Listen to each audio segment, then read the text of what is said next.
He built a kingdom with faith and a sling. Now his own blood will bring it down with a whisper.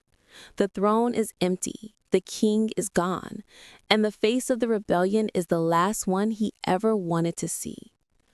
In the grand courts of Jerusalem, silence is now the loudest sound. King David, the man who silenced Goliath, is now silenced by his own guilt. He moves through his palace like a ghost, his authority eroded by the memory of his sins. The vibrant, decisive leader is gone, replaced by a hesitant, tormented soul. His prayers are met with a silence that feels like judgment. This vacuum of power does not go unnoticed. The courtiers, the soldiers, the people, they all feel it. A kingdom cannot thrive with an absent king. They long for the bold leader of old, but he is lost to them, trapped in a prison of his own making, and the keys were thrown away the day he wrote the letter that condemned Uriah. At the city gates, where justice is meant to flow from the throne, a new voice is speaking. Absalom, polished, handsome, and burning with ambition, positions himself as the solution to his father's failure. He arrives in a chariot with 50 men running before him, a prince presenting himself as a king. He intercepts every citizen, every farmer with a dispute, every soldier with a grievance. He offers a handshake, a sympathetic ear, and a dangerous idea. If only I were the judge in this land. He doesn't need to shout rebellion. He simply plants the seed of comparison. His father is distant. Absalom is present. His father is haunted. Absalom is charming. He is not stealing the kingdom in a bloody coup. He is patiently, methodically stealing the people's allegiance, one whispered conversation at a time. David hears rumors of his son's popularity, but his perception is clouded by a father's love and a king's pride. He dismisses it as a phase, a young man seeking admiration. He cannot see the cold, calculated strategy behind the smiles and public displays. His advisors are wary, but David's inability to confront his own son, to either rein him in or reconcile with him, is his most critical failure. He is watching a storm gather on the horizon, but he mistakes the dark clouds for a passing shadow. The foundation of his kingdom is cracking, and the fissure runs directly from the throne room to the city gate, where his son stands, smiling and waiting. After years of careful planning, Absalom asks for his father's blessing to travel to Hebron.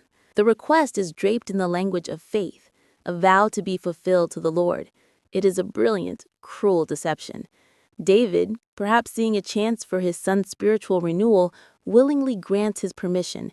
He gives his blessing to the very act that will destroy him. The irony is thick and tragic. Hebron, the city where David was first crowned king, will now host the coronation of his usurper. As Absalom journeys south, he sends secret messengers across all 12 tribes. The signal is set. The sound of a trumpet will announce the transfer of power.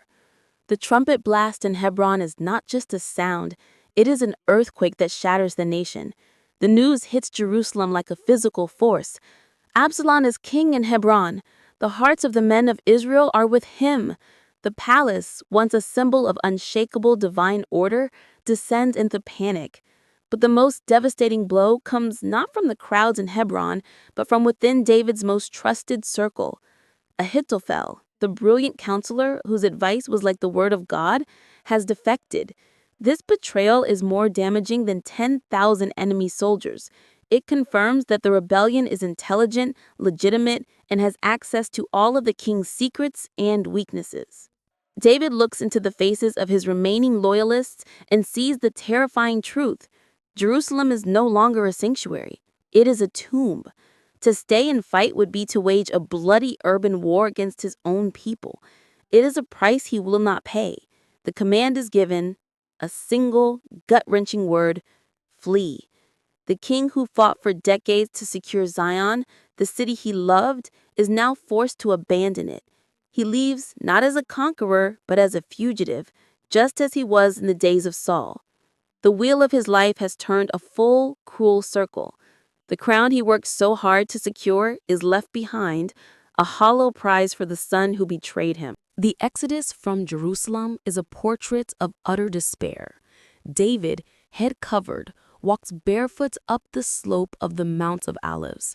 His bodyguards, the mighty men, are a wall of grim determination around a broken king. His household follows, weeping, their world undone.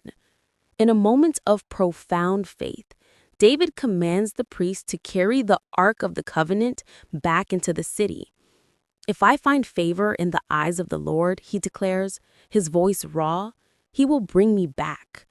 It is the first spark of the old David, trusting not in his army or his crown, but solely in the mercy of his God. But the humiliation is not over.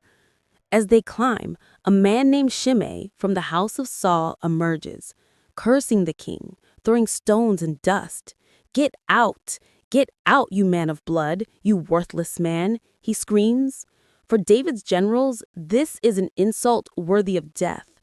But David, in his complete brokenness, stops them. "Let him curse," he says, "a man stripped bare. It may be that the Lord will see my distress and repay me with good for his cursing today." He accepts the scorn as part of his punishment, a necessary step in his journey from the throne to the wilderness. He is no longer defending his honor, only his life. In the wilderness, the fugitive king begins to transform. The paralysis of guilt is burned away by the urgency of survival.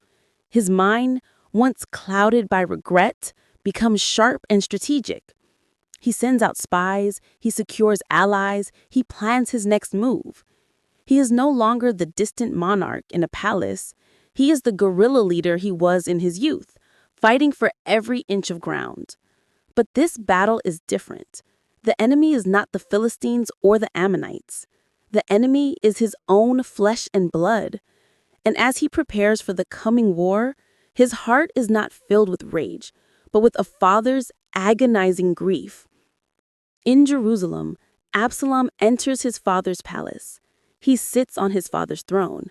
He has taken the capital without a fight. But the victory is not yet complete. He needs to solidify his rule and shatter any hope of his father's return.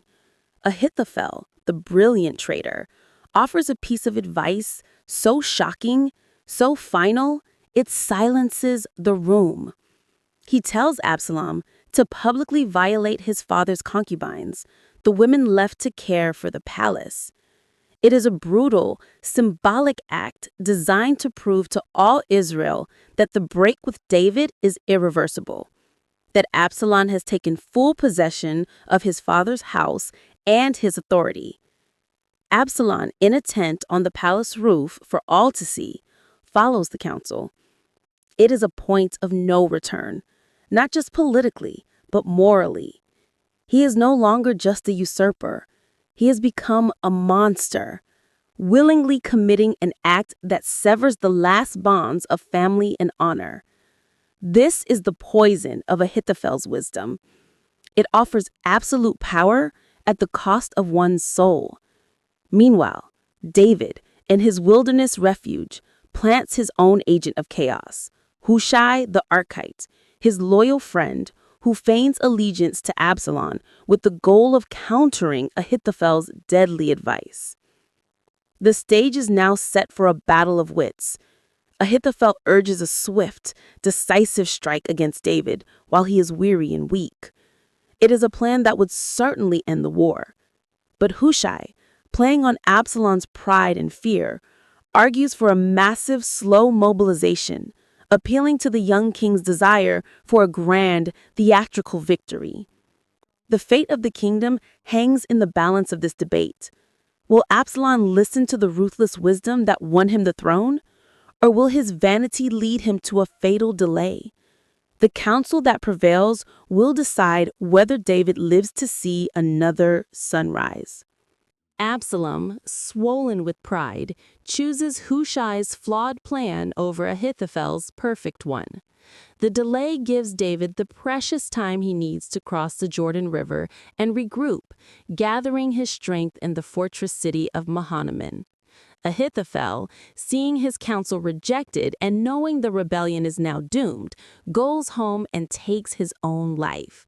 The first crack appears in the rebel alliance. The wise head has been severed, leaving only the proud, impulsive heart. David organizes his weary, outnumbered forces into 3 companies under his most trusted commanders, Joab, Abishai, and Ittai. The scene is the Forest of Ephraim, a dense, tangled woodland that will turn the coming battle into a chaotic, brutal struggle. But as his generals prepare for war, David delivers one final, unforgettable command. He stands before his entire army, his voice thick with emotion, and speaks not as a king to his soldiers, but as a father to the men who will face his son. Deal gently for my sake with the young man Absalom. The order hangs in the air, a stunning, potentially disastrous plea. He is asking his battle-hardened men to fight a war against a usurper, but to protect the usurper's life. He is prioritizing the life of his enemy over the safety of his own men. It is a command born of a love that refuses to die, even in the face of ultimate betrayal. The armies clash, the forest devours men, and somewhere in that tangled, bloody chaos, the fate of Absalom and the shattered heart of his father will be decided by a single, swift, and disobeyed order.